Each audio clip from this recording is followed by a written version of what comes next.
বনিতা মানে বউ বা স্ত্রী, কিন্তু মূল কারণটা কি, এর তত্ত্বটা কি এটা আমরা জানি। চেয়েছিলে কবে? যেদিন রামের অভিষেক, রাম রাজা হবে, ওই কি তিনি কিন্তু চেয়েছিলেন ভালো হতে, ভালো পথেও যেতে, রামকে ভালোবেসে ভজন পথে যেতে, কিন্তু তাকে ভালো হতে দেয়নি তার বাবার বাড়ির দাসী মন্ত্রণা, কুমন্ত্রণা দিল। ঠিক তেমনি এই কলির মানুষ আমরা যদি কেউ ভালো হতে চাই, ভজন পথে যেতে চাই, ভগবানকে ভালোবাসি, তিলক মালা নেই, আশেপাশে বাড়ির কিছু মন্ত্রণা আছে, আপনাকে দেখে কুমন্ত্রণা দেন, এই খুব যে ভক্ত হয়ে গেছে। আপনি যে তিলক দেবেন, তিলক দিয়ে রাস্তায় বাহির হবেন, পাশের বাড়ি দিদি বলবো, ও দিদি খুব যে ভক্ত হয়ে গেছে গো। আপনি তিলক দেবেন না, এমনি রাস্তা দিয়ে ঘুরে বেড়ান, কেউ আপনাকে দেখে সমালোচনা করবে না, কোনো কথাই বলবে না। কিন্তু যে তুলসীর মালা দেবেন, তিলক দেবেন, আপনাকে দেখে ওই মন্ত্রণা জ্বলে পড়ে ছাই হয়ে, ওই মন্ত্রণা এসব কুমন্ত্রণা দেবে, আপনাকে ভালো পথে যেতে দেবে।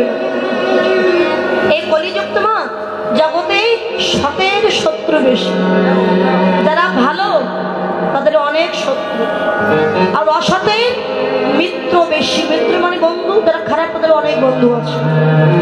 যাই না কেউ জ্ঞানের ধারে, সবে বাদর কেনে আদর করে, সব অসতীরে সতী কয়। যে অসতী তার যদি টাকা থাকে সেই কি সতী জগৎ, কিন্তু যে প্রকৃত সতী যদি অর্থ না থাকে সে সতী নয়, সে অসতীও হন। আপনাকে দেখে লোকে বলে, দেখ দেখ কত স্বর্ণ লোকটা দেখেছিস, ও দিদি ভালো আছো, দিদি ভালো আছো, কেননা অর্থ আছে। আর যে ভালো মানুষ সে যদি একটা ছেঁড়া কাপড় পরে রাস্তা দিয়ে যায়, ফিরেও তাকাবে না, কেন? ও ছেঁড়া কাপড়, ও ভালো কিন্তু দোষ হচ্ছে ছেঁড়া কাপড় পরেছে। এটাই হচ্ছে সমস্যা। সারের বেগুন খাচ্ছে ভালো, ডুমুর পচে নষ্ট হলো। এই কলিযুগে দেখুন বাবা, ডুমুর কচু শাক আপনারা সবাই চেনেন। ডুমুর হয় বাগানে, কচু শাকও হয় বাগানে। ডুমুর কচু শাক খেলে দেহের কোনো ক্ষতি হয় না, উপকার হয়, কিন্তু আমরা খাবো না কেন? ও যে বাগানে হয়, ও যে দাম নেই, 2 টাকা 5 টাকা কিলো, তাই বিক্রি হয় না। কিন্তু যে বেগুন, যে ফুলকপি রাসায়নিক পদ্ধতিতে তৈরি করা, যা খেলে গ্যাস্ট্রিক হয়, সেই ফুলকপি 100 টাকা কিলো, তা আমরা কিনে খাচ্ছি। ওটা ক্ষতি করছে দেহের, তাও আমরা কিনে খাচ্ছি কেন? ওটা যে দাম বেশি। আর এই ডুমুর বেগুন, ওই ডুমুর কচু শাক বাগানে হয়, কিনতে হয় না, তা খাবো না কেন? ও যে ভালো জায়গায় হয় না, বাগানে হয়, ওর দাম নেই। কি তাই তো মা? চোর ডাকাতের কত মজা, ভালো মানুষের হচ্ছে সাজা। যদি নিজের বিচার করো ভাই, দেখবে পরের বিচারের সময় না। দুঃখের হয় না খুশি, মদের দোকানে ভিড় বেশি। দুধ কিলো কত করে? 50 টাকা 55 টাকা। বাড়ি বাড়ি ঘোষ নিয়ে যাচ্ছে, দুধ নেওয়ার লোক নেই। দুধ খেলে তো উপকার হবে, কিন্তু যে মদ এখান থেকে 200 কিলো দূরেও হয়, ঠিক মদের টানে মোটর সাইকেল চালিয়ে সেখানে চলে যাবে, ও ক্ষতি করছে। ওটা আমরা যা কিনে খাচ্ছি, কিন্তু দুধ উপকার করছে, আমরা কিনে খাচ্ছি না। তাই কলির মানুষ ভালো মানুষের কোনো দাম দিতে চায় না। তবে একটা কথা মনে রাখবেন, যে আমাকে কেউ দাম দিচ্ছে না বলে আমি যার ভগবানকে ডাকবো না, এমনটা নয়। এখানে জাগতিক জগতের দাম পেয়ে, আপনার সম্মান পেয়ে কি লাভ, যদি আমি ভগবানের কাছে সম্মান পেয়ে বসে থাকি? সেই জায়গায় যদি আমার সম্মান হয়, এই জড় জগতের সম্মান পেয়ে তো আমার লাভ নয়। এই কইকেই ভজন পথে যেতে দিল না, বাদী হলো। যে কুমন্ত্রণা কানে এসেছে, কইকেই গেছে দশরথের কাছে, মহারাজ কইকেই এসেছো, বলো কি চাও? আমার যে বর 2টি প্রাপ্য আমি নিতে এসেছে, আমায় দিয়ে দিই। বলো কি বর? আমার প্রথম বর, আমার পুত্র ভরত হবে অযোধ্যা রাজা। আর দ্বিতীয় বর, রামকে 14 বৎসরের জন্য, শুধু এইটুকু বলেছে, পরেরটুকু আর বলতে পারল না। কেন? কইকেয়ীর বদনে বলার আগে নিজের আত্মাবাদী হয়েছে। কইকেয়ী, বলিস নয় এমন করে, কোটি জন্ম সাধনা করে যে চরণ পাওয়া যায়, যে চরণ পাওয়ার জন্য কত মুনি ঋষি কাঁদে, তুই আজকে মা হয়ে তাকে পুত্র রূপে পেয়েছিস, তাড়িয়ে দিস না, তোর অপরাধ হবে, তাড়িয়ে দিস। তবু কইকেয়ী মাতা কারোর কথা শুনল না, বরটা চেয়েই ফেলল। দ্বিতীয়বার রামকে 14 বৎসরের জন্য বনবাসে যেতে হবে। কথাটা শুনে সঙ্গে সঙ্গে দশরথ আছাড় খেয়ে পড়েছে কইকেয়ীর চরণ। কইকেয়ী, বলো না এমন কথা, তুমি যা চাইবে দেব, কিন্তু তুমি আমার রামকে তাড়িয়ে দিও। রাম ছাড়া যে আমার জগতে আর কেউ না, আমার রামকে তাড়িয়ে দিও। দশরথ কইকেয়ীর চরণ ধরে কাঁদছে। আবারও সেই কথাটা প্রযোজ্য হলো, কাঁদালে কাঁদিতে হয়, কথা যে মিথ্যা নয়। দশরথ কি অপরাধ করেছিল? আজকে তাকে কাঁদতে হচ্ছে। ওই যে যুবাকালে শব্দভেদী বাণে অন্ধমুনির পুত্র সিন্ধুমুনিকে বধ করেছে। সিন্ধুমুনি কেঁদে বলেছিলেন, মহারাজ, আমার অন্ধ পিতা মাতার আমি তো তাদের কেউ না। আরে আমার মৃত্যুর পর আমার দেহটা আমার অন্ধ পিতা মাতার কাছে নিয়ে গিয়ে বলবেন যে আপনাদের পুত্র আর বেঁচে না, কেননা আমার জন্য তো অপেক্ষা করে আছে। আমি কখন ফিরবো আমার পিতা মাতার কাছে? যতক্ষণ ফিরবো না আমার জন্য অপেক্ষা করে থাকবে, তা আমার মৃত্যু খবরটা আমার পিতা মাতাকে একটু জানিয়ে দেবে। দশরথ গিয়ে যখন দাঁড়িয়েছিলেন, অন্ধমুনি বললেন, কে? সিন্ধু এলি? না, আমি সিন্ধু নই, আমি অন্যায় করেছি। আপনার পুত্রকে আমি ভুল করে শব্দভেদী বাণে বধ করেছি। অন্ধমুনি কেঁদে বলেছিলেন, দশরথ, বিনা অপরাধে যখন তুই আমার পুত্রকে মেরে ফেললি, আমার নয়নের মণি ছিল আমার পুত্র, তাকে যখন তুই মেরে ফেললি, আমিও তোকে অভিশাপ দিলাম, আজ যেমন পুত্র শোকে আমায় প্রাণ হারা হতে হচ্ছে, তোকেও পুত্র শোকে প্রাণ হারা হতে হবে। তখন রামের জন্মই হয়নি, সেই অভিশাপ ফলতে বসেছে, কিন্তু কিছুতেই বর ফিরালেন। আচ্ছা মা, রাম তো ভগবান, ভগবান কি না করতে পারেন? রামকে পারতেন না যে মা কইকেয়ীর বদন দিয়ে কথাটা না বলাতে? আটকে দিলেও দিতে পারতেন, তবু বলালেন নিজে ইচ্ছা করে। রাম রাজা হবে। একদিন রাত্রেবেলা রাম গেছেন মা কইকেয়ীর কাছে। মা, কে? আমি রাম। এসেছিস বাবা?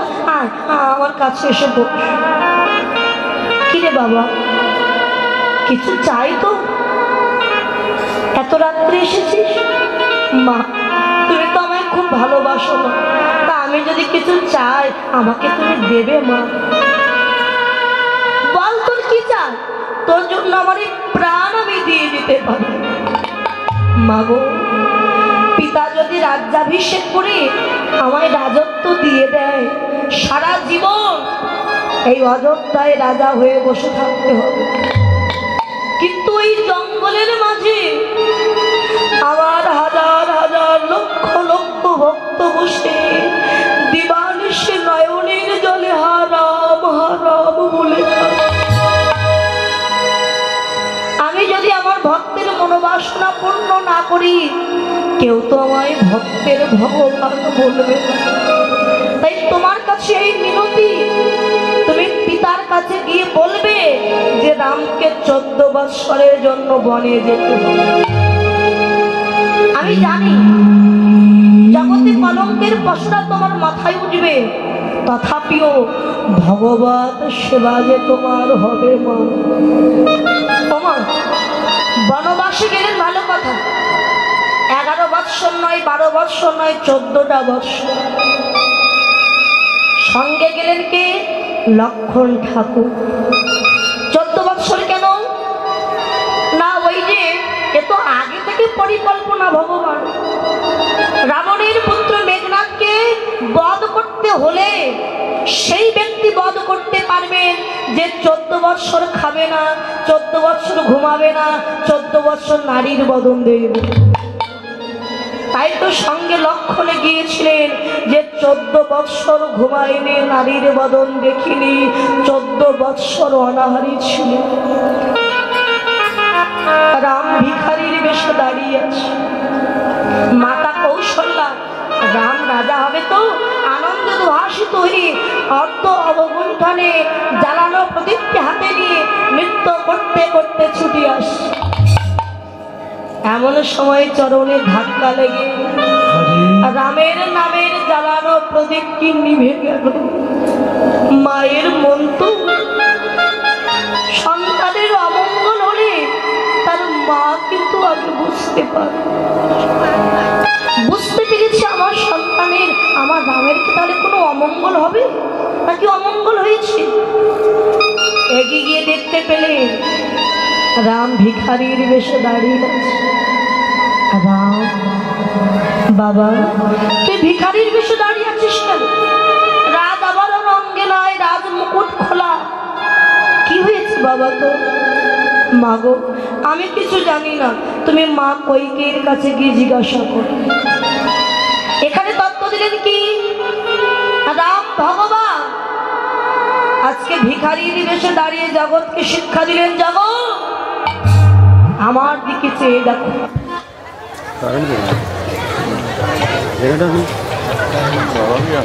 হবে জানো এই ভক্তের চরণ ধুলি হবে ভবপারের কোলে। ভক্তের চরণ ধুলি হবে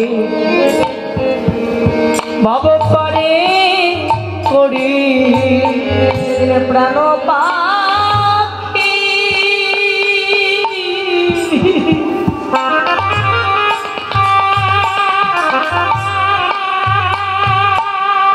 ওরে প্রাণ পাখি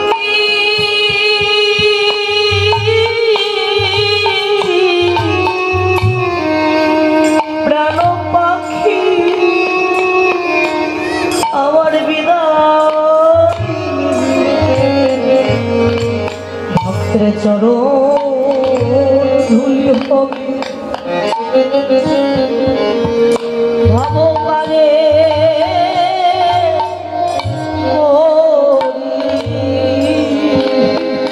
যেদিন প্রাণ পাখি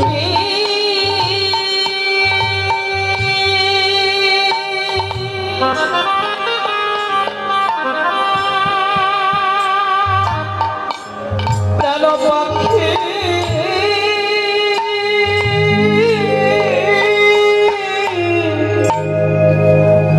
প্রাণ পাখি যেদিন বিদায়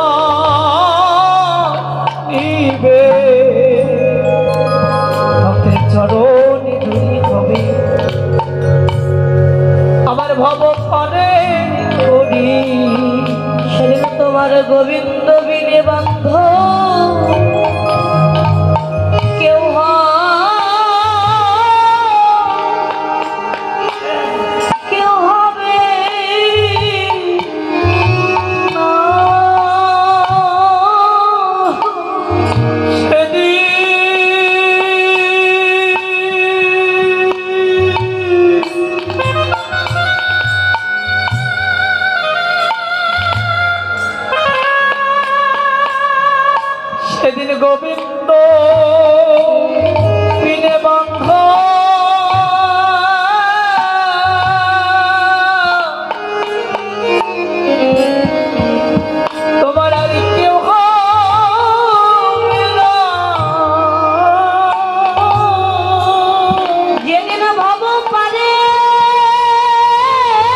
সেদিন প্রাণ গোবিন্দ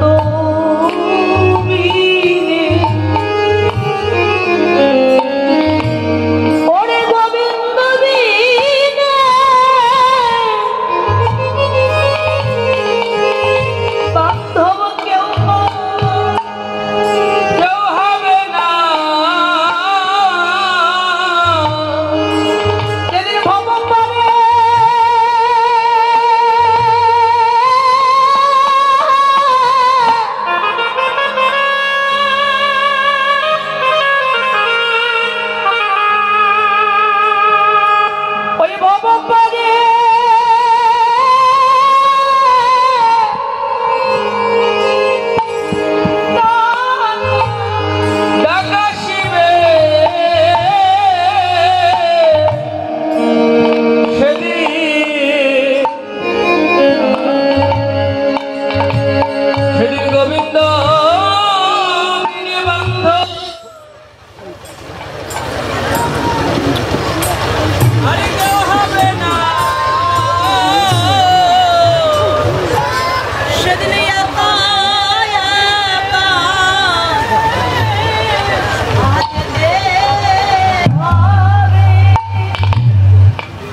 যেদিন আমার ভবন মানে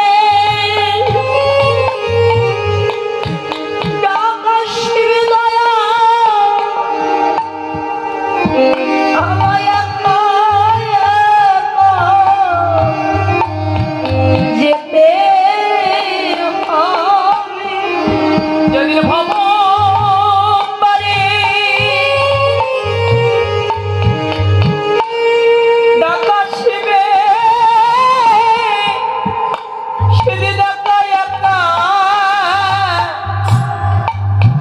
যেতে হবে সেদিন গৌর গোবিন্দ বিনে বান্ধব কেউ হবে না। ওমা যে দেহের প্রতি এত অহংকার করছে,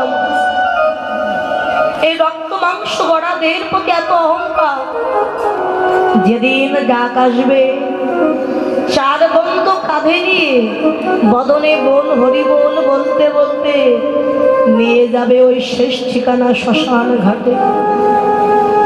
চিতার উপরে তুলে দিয়ে এই দেহের গতি কি করবে জানো? পুড়িয়ে তোমার দেহটা ছাই করে দিবে। ও তোর সোনার অঙ্গ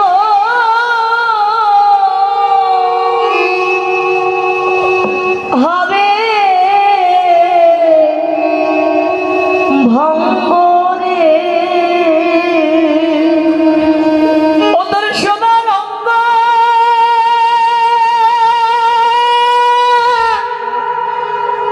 হবে ভঙ্গ রে।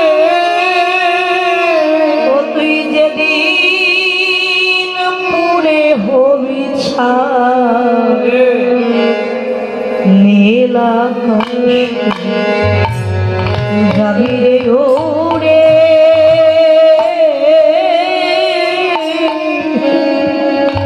কয়লা বিধোয়া অতই নীলা যাবি রে ওরে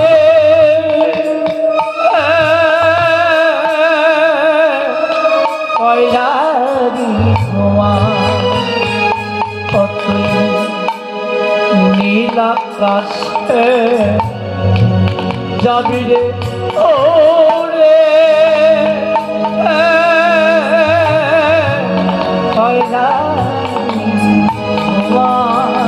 সেদিন কি করবে জানো? জ্বালবে আগুন খুঁজে খুঁজে মারবে বাড়ি হারে রে। সেদিন জানবি আগুন খুঁজে খুঁজে মারবে বাড়ি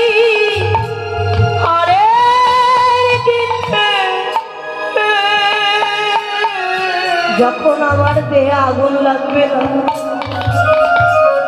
তারা কি করবে জানো? লাঠি দিয়ে খুঁচিয়ে খুঁচিয়ে আগুন লাগিয়ে দেবে।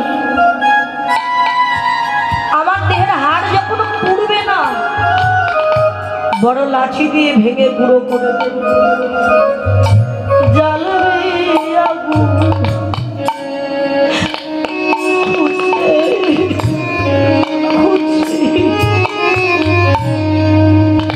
মারবে বাড়ি,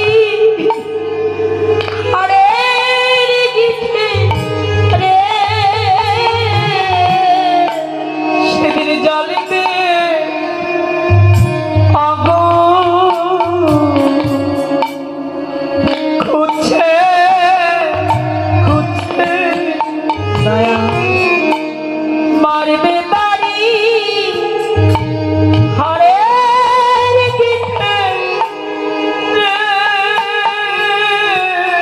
সেদিনের পিঠের চামড়া যাবে এটে রে, সেদিন পিঠের চামড়া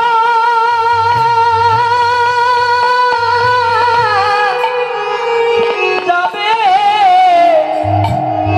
এটে রে। সন্তানের শরীরে যদি আঘাত লাগে, পিতামাতা গায়ে হাত বুলিয়ে দিয়ে বলেন, খোকা কিংবা খুকি মা, তোর কোথায় জ্বালা যন্ত্রণা হচ্ছে, কোথায় কষ্ট হচ্ছে, আমায় বল বাবা। বুকে জড়িয়ে ধরে কত আদর করে। পিতামাতার আদর পেয়ে সন্তান কষ্ট ভুলে যায়, কিন্তু যেদিন পিঠের চামড়া ফেটে যাবে, সেদিন হাত বুলাবে কে তোর নীল আকাশে যাবে রে ওরে,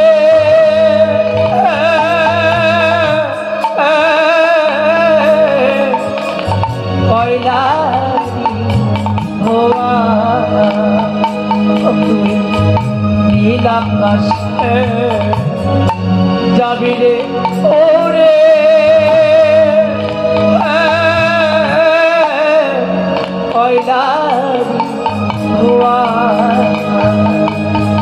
আমার স্ত্রী পুত্র আত্মীয় পরিজন তারা শেষের দিনে কি করবে জানে?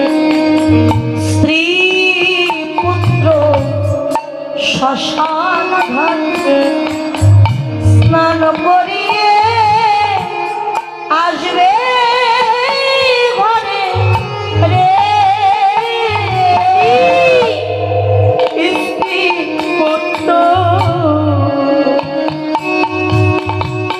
এই শ্মশান ঘাটে স্নান করিয়ে তাই আসবে ঘরে। আমারই স্ত্রী, আমারই পুত্র, আমারই আত্মীয় পরিজন শ্মশান ঘাট পর্যন্ত আসবে, স্নান করিয়ে চিতাই তুলে দেবে। ছেলে কি করবে? মুখে আগুন লাগিয়ে দিয়ে লাঠি দিয়ে ফাঁকা কলসিটা ভেঙে ওই যে ঘরে ফিরে গেল, আর ফিরেও তাকালো। নিজেরা স্নান করে শুদ্ধ হলো, 2 দিন কাঁদলো, 5 দিন কাঁদলো, তারপরে ভুলে গেল ওই মায়ার স্ত্রী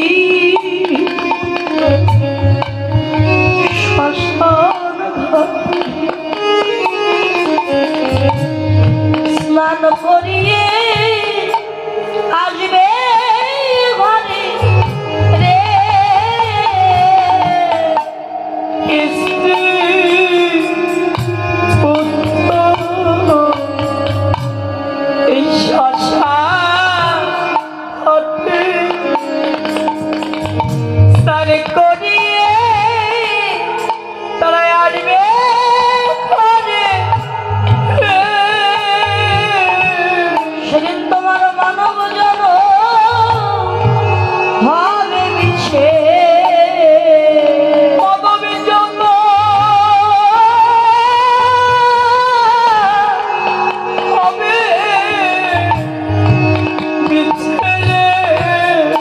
মনে ভাবা পাগলা ভেবে নীল আকাশে যাবি রে উঠে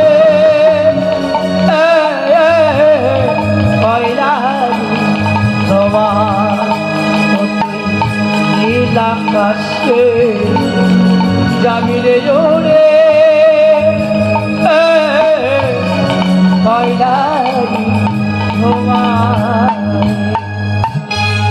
মাতা কৌশল্যা কইকেয়ীর কাছে গেছে। কইকেয়ী, বোন, আমার রামের কি হয়েছে বোন? সে ভিখারির বেশে দাঁড়িয়ে আছে। দিদি, আমি বর চেয়েছি। কি বর? আমার প্রথম বর, আমার পুত্র ভরত হবে অযোধ্যার রাজা। আর দ্বিতীয় বর, তোমার পুত্র রামকে 14 বৎসরের জন্য বনবাস যেতে হবে। মাতা কৌশল্যা ও কইকেয়ীর চরণে আছাড় খেয়ে পড়েছে। আমি তোর বড় হয়েও আমি তোর চরণ ধরছি, এমন কথা বলিস। ভরত রাজা হবে ঠিক আছে, কিন্তু তুই আমার পুত্রকে তাড়িয়ে দিস। ওরে, তুইও তো একজন মা, সন্তান হারানোর কত কষ্ট, কত ব্যথা তুইও তো জানিস। মা হয়ে আর একজন মায়ের বুক খালি করে দিস না বোন। তুই তোর বর ফিরিয়ে নে। তবু মা কইকেয়ী বর ফিরালেন। মাতা কৌশল্যা বড় ব্যথিত অন্তরে কেঁদে বলেছিলেন, কইকেয়ী, তুই পারলে পারতিস তোর বর ফিরিয়ে নিতে, তবু যখন ফিরালি না আমিও তোকে অভিশাপ দিলাম। শোন, পুত্র হারা হয়ে আমায় তো 1 জনম কাটতে হবে, আর তোকে পুত্র হারা হয়ে 3 জনম তোকে কাটতে হবে। ভগবান ক্ষমা করলেও আমি তোকে কোনো দিন ক্ষমা করব না। প্রথম জন্ম হবে তোর দেবকী নাম হয়ে ওই কংস কারাগারে। একে একে 8টি পুত্র সন্তান হারিয়ে তুই কেঁদে কেঁদে বলবি, আমি আর দেব আবার যা দেওয়ার মতো কিছু। দ্বিতীয় জন্ম হবে তোর উড়িষ্যা, ইন্দ্রদম্ন রাজার স্ত্রী হয়ে তোর নাম হবে গুঞ্জিচা। একে একে 18টি পুত্র হবে, আর 18টি পুত্র একই রাত্রে রক্ত বমি উঠে তারা মারা যাবে। ওই 18টি পুত্র হবে পুরী ধামে 18 নালা, সেদিনও যাবে না তোর পুত্র শোকের জ্বালা। আরে তৃতীয় জন্ম হবে তোর ওই যে জগন্নাথ মিশ্রের স্ত্রী হয়ে, তোর নাম হবে শচী। একে একে 8টি কন্যা সন্তান তুই হারাবি। এরপরে বিশ্বরূপ নামে একটা পুত্র হারাবি, এরপরে নিমাই নামে একটা পুত্র তুই পাবি। ওরে, সেই নিমাইও তোকে কাঁদিয়ে চলে যাবে। সেদিন তুই বুঝবি সন্তান হারানোর কত জ্বালা, কত যন্ত্রণা। সেই সতী মাতা নদীয়ার পথে পথে হার নিমাই, প্রাণ নিমাই বলে কাঁদছে। একটা বৃক্ষের কণ্ঠ জড়িয়ে ধরে বলে, বৃক্ষ, তুমি কি বলতে পারো আমার নিমাই কোন পথ দিয়ে চলে গেছে? একটা পশুর কণ্ঠ জড়িয়ে ধরে বলে, পশু, তুমি কি বলতে পারো আমার নিমাই কোন পথ দিয়ে গেছে? ওরে নিমাই, সন্ন্যাসেতে যাই ওরে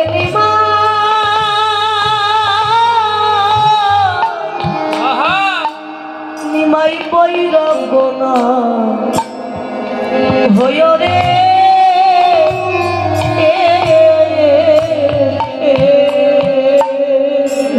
ওরে নিমাই,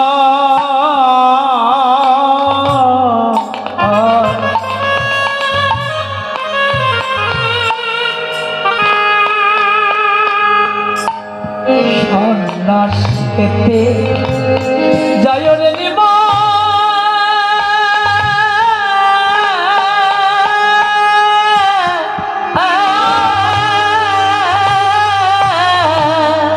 যাস না বাবা ওরে বই রাখো না রে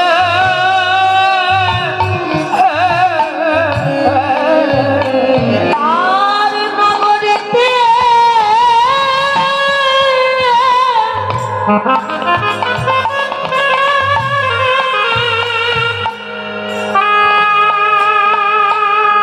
আমি ভিক মাগিয়া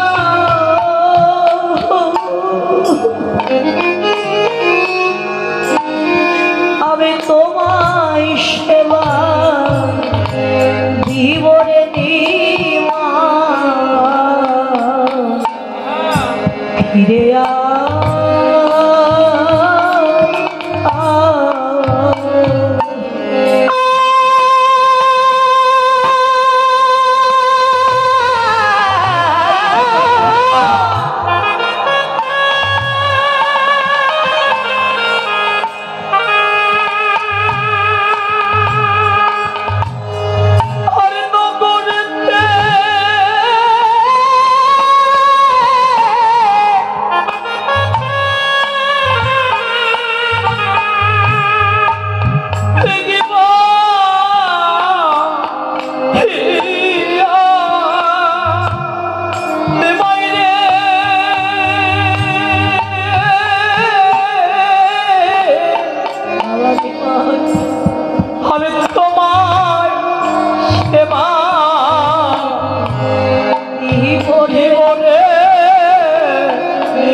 একবার মায়ের কোলে ফিরে আই রে বাবা একবার মায়ের কোলে ফিরে আই রে তোরে ভক্ত ভাগিনী মাঝে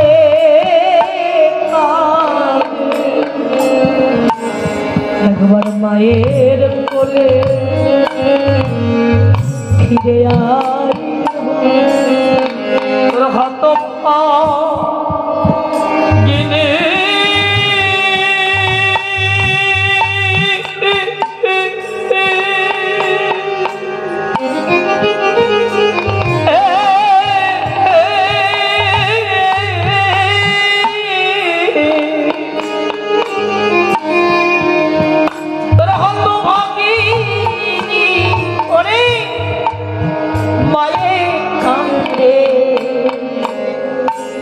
একবার মায়ের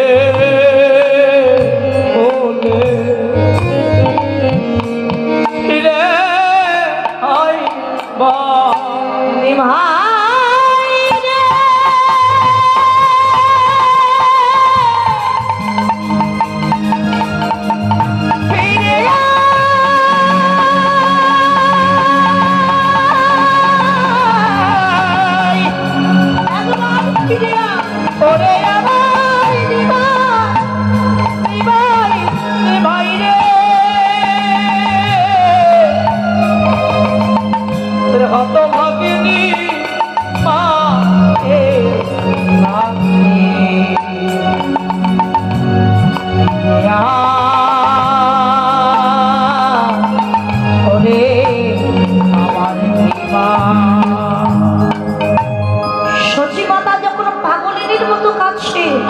বিষ্ণুপ্রিয়া সচী মাতার কাছে গিয়ে মাকে সান্ত্বনা দিচ্ছে, মা অমন করে কেঁদো না মা, তুমি যদি অমন করে কাঁদো তোমার সন্তানকে সন্ন্যাসে গিয়ে ভালো থাকতে পারবে বলো?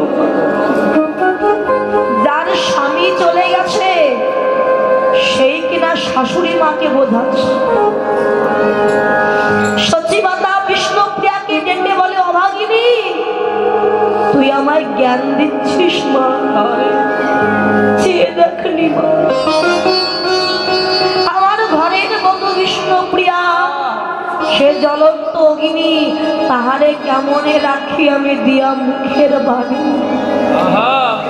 একবার ফিরে মহাপ্রভু যখন চলে গিয়েছিলেন, প্রভুর বয়স ছিল 24 বৎসর আর বিষ্ণুপ্রিয়ার বয়স ছিল 14 বৎসর। যে 14 বৎসরের ছেলে মেয়ে এখন স্কুলে লেখাপড়া করছে। প্রভু চলে যাওয়ার পর থেকে কোনদিন পালঙ্কে ঘুমায়নি। স্বামী সেবা দেখুন কেমন, সতী নারী যারে বলে। প্রভু শুধু সন্ন্যাস মন্ত্র নিয়েছিলেন আর ঘরে বসে সন্ন্যাস ধর্ম পালন করেছিলেন বিষ্ণুপ্রিয়া। মাটিতে খড় বিছিয়ে ঘরের উপরে ঘুমাতেন। প্রত্যেক দিন প্রভাত কালে উঠে কিছু তরুণ মানে চাউল, একটা করে চাউল দিয়ে কৃষ্ণ নাম জপ করে রেখে দেয়, যেমন মালা জপ করে একটা করে গুটি ধরে। সকাল থেকে সন্ধ্যা পর্যন্ত যে কয়টা চাল হতো তাই দিয়েই অন্ন রন্ধন করে আগে মহাপ্রভুর জন্য নিবেদন করে। সেই নিবেদিত প্রসাদ বিষ্ণুপ্রিয়া নিজে সেবা করত। এত ভক্তি তার। আর এই ভক্তির জোরে একদিন মহাপ্রভু আবার নবদ্বীপে ফিরে এসেছিলেন।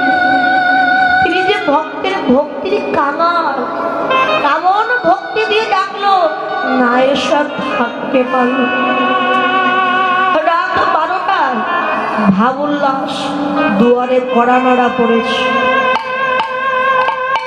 সতী নারী তো, আমরা যেমন আগে ঘরে দরজা খুলে দেখি কে এসেছে, মাথায় ঘোমটা দিয়ে মাথাটা নিচু করে দুয়ারটিকে খুলে দিয়ে বলছে কে? প্রভু বললেন, প্রিয়ে আমায় চিনতে পারছো না? আমি চৈতন্য দেব। ওমা, আপনারা যদি জানতে পারেন আপনাদের স্বামী কোথাও চলে গেছে না বলে 1 বৎসর পরে যদি ঘরে আসে, দরজা খুলে যদি জানতে পারেন স্বামী এসেছে, তখন কোনো বাধা নয়, ছুটে গিয়ে আগে স্বামীকে জড়িয়ে ধরে বলবেন না যে তুমি কোথায় গিয়েছিলে আমায় ছেড়ে। বিষ্ণুপ্রিয়া জানলো যে তার স্বামী এসেছে, জড়িয়ে ধরা তো দূরের কথা, মাথা তুলে তাকালো। চৈতন্য দেব? কে চৈতন্য দেব? আমি তো চৈতন্য দেবকে চিনি। আমি যে শুধু আমার গৌর হরিকে চিনি গো। প্রিয়ে, দীক্ষা দেওয়ার পর তোমার গৌর হরি আজ চৈতন্য দেব। ও হয়ে গেছে, হয়ে গেছে দীক্ষা দেওয়া। তবে কেন এসেছো তুমি আমার কাছে? অনুমতি নিতে এসেছি। অনুমতি দেব না? আমি দেব না অনুমতি। কেন দেব তুমি বলতে পারো? প্রভু, আমি যদি আমার গৌর হরিকে না পাই, তুমি তোমার কৃষ্ণকে পাবে কেমন করে বলো? তুমি কৃষ্ণকে পাবে না। কে বলেছে তুমি আমায় পাওনি? আমি শয়নে স্বপনে তোমার কোলের উপরে বসে আছি, তাই এতদিন পরে এলাম। মাথায় ঘোমটা দিয়েছো, ঘোমটা ওঠাও। আমি তোমার বদনটা একবার দেখি। ঘোমটার আড়াল থেকে বিষ্ণুপ্রিয়া মাথা নাড়া দিচ্ছে। না, দেখাবো দেখাবো না আমার বদন। ও, আমি তোমাকে না বলেই চলে গিয়েছিলাম, তাই সেই অনুরাগে বদন দেখাবে না? তোমায় কষ্ট দিয়েছি তাই বদন দেখাবে না তো? না প্রভু, তবে কেন তোমার বদন দেখাবে না আমায় বলো। এতক্ষণ পরে ওই বাচ্চা মেয়েটা হাউ হাউ করে কেঁদে উঠেছে, স্বামী আমার মন যে চাইছে মাথার ঘোমটা তুলে একবার দু চোখ ভরে তোমায় আমি একটু দেখে নিই। কিন্তু আমি দেখতে চাইলেও যে দেখতে পারবো না। কেন পারবে না? সাধুগুরু বৈষ্ণবের বদনে শুনেছি সন্ন্যাস মন্ত্র নেওয়ার পরে কোন সন্ন্যাসী যদি তার স্ত্রীর বদন দর্শন করে তার সন্ন্যাস ধর্ম থাকে না। তাই তোমার যে সন্ন্যাস মন্ত্র নেওয়া হয়ে গেছে প্রভু,